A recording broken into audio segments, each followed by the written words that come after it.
Welcome back to Fact Act. Today, I'll be recapping Week 9. So sit back, relax, grab some snacks, let's go into the video. So to start, we're going to start with Thursday Night Football, which is the Packers versus the 49ers. The Packers won 34-17. Uh, let's go. But first thing is Packers. So basically, Aaron Rodgers for MVP, in my opinion, not biased. He should be leading. He went 25 for 31 attempts, 305 yards, 4 touchdowns, and 0 interceptions. Devonta Adams is in the conversation as the best number one receiver in the league. He had 10 receptions for 173 yards, 17.3 yards on average, and then 1 touchdown. And then for the 49ers, playoff hopes dimmer with all these injuries and more losses stacking up. And then next is the Texans versus the Jaguars. The Jaguars lost to the Texans 27-25. JJ Watt hit the 100 sack mark in his career, so he's had 100. He's had at least 100 sacks in his career. I don't know exact number where he's at right now, but I know he hit the mark at least. And then the Texans got their second win of the season. Then the third thing is Jaguars are on a 7-game losing streak. So after the first win on the first game of the season, they haven't won one since. And then next is the Giants versus the Redskins. The Redskins lost to the Giants 23-20. The Giants defense held a late game surge by the Redskins. That'd have been dope though, not gonna lie, for Alex Smith to bring him back. But okay.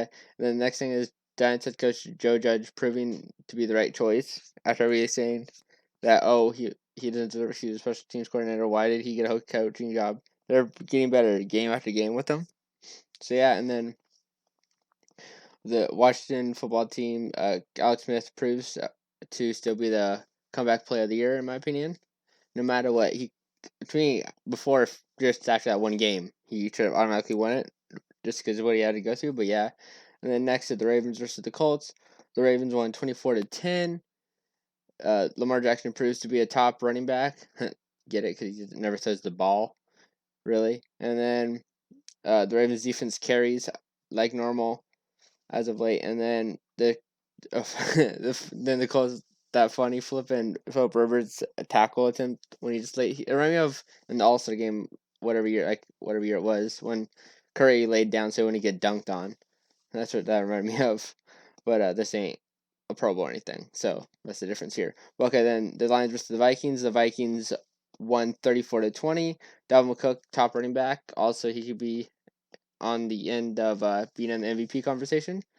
Then the Vikings are heating up, and Matthew Stafford threw 2 interceptions, or like I like to call him Matthew Stafford because all he does is just pumps up his stats whenever they win. So for this time, he didn't. The only thing Stag pumped up was interception ratio. But then next is the Bears versus the Titans. The Titans won 17-24. Their defense shows up big with 0 points until the fourth quarter. And they're back on track. The Titans are after their 2-game slid. They're back. I think they're a full game ahead now again of the Colts.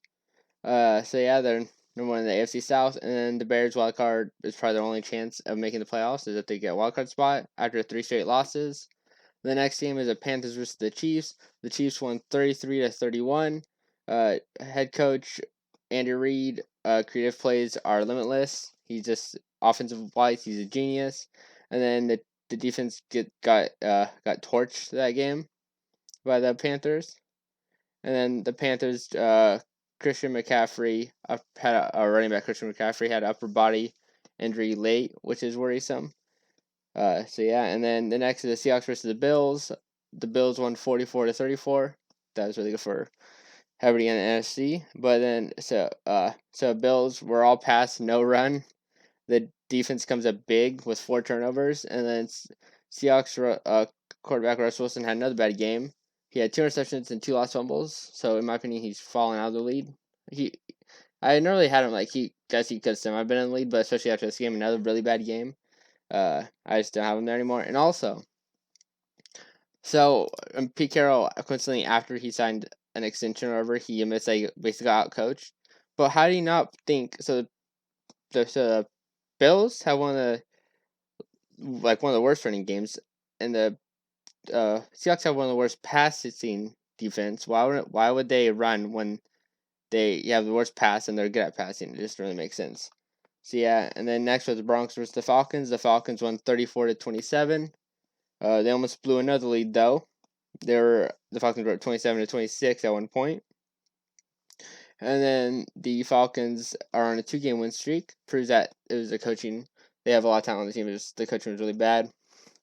And then Broncos first half woes continue with they were by the end of the first half they were down 3-20, which is insane. And then next is the Raiders versus the Chargers. The Chargers lost to the Raiders 31-26.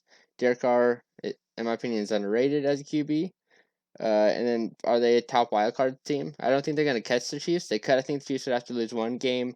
The Raiders have to win out also, which would make them lose another. So they have to beat the Chiefs, obviously. Then they have to win out, and then they have to have the Chiefs lose a game after losing to them. So it's really they have to get lucky to win the division, but they're probably a top wildcard team. And the Chargers head coach Anthony chokes again. Like, he's a cool dude, but I just feel like he's not good enough to be a head coach. And then next game was the Dolphins versus the Cardinals. The Cardinals lost 34-31. Dolphins quarterback Tua Tagovailoa is 2-0 now. And then Tua 2-0. I was gonna make a joke, but it's whatever. I just did. Bang. And then next is the benching Ryan Fitzpatrick proved to be the right choice, which I was actually surprised. I didn't think it'd be this good. And then the Cardinals blow another chance to lead the NFC West. If they would have won this game, they would be in the lead right now over the Seahawks. And then next is the Steelers versus the Cowboys. The Steelers won 24-19. Steelers pull out an unimpressive win. So yeah, like that, it should have never been that close. I think the Steelers were favored by 10 points or more, or something like that. And then the Steelers quarterback Ben Roethlisberger had a knee injury, which is kind of worrisome. And then the Cowboys, Garrett Gilbert looked solid.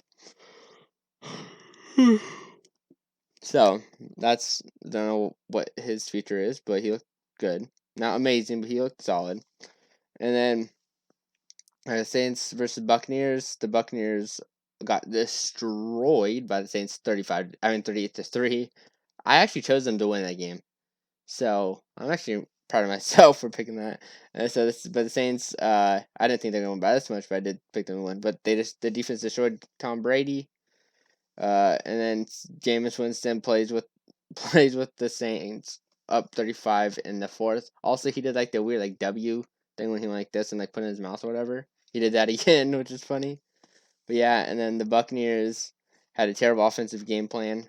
Also defensive. Like, ever since they clapped down on the Packers, they haven't really been as good as of late. Cause I think they played the next one was the Giants and they almost lost to them. And then let's see. Actually, or was it the Bears? I think they might have played the Bears after us. No, I think the Bears were before us. Basically, but they haven't really been the same afterwards since then. And then the final game was Monday Night Football, which I watched while streaming. The Patriots won 30-27.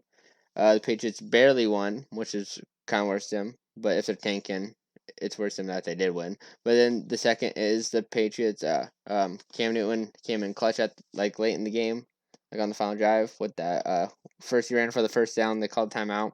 No, he ran for the first down, spiked it, threw a deep pass, like not deep, like mid pass, like, not short, but in between deep and mid or whatever, and got him like around, I think, the 30-yard line around there, and then they got a call timeout and then kick the game-winning field goal. So that was dope. And then are the Jets gonna go 0-16?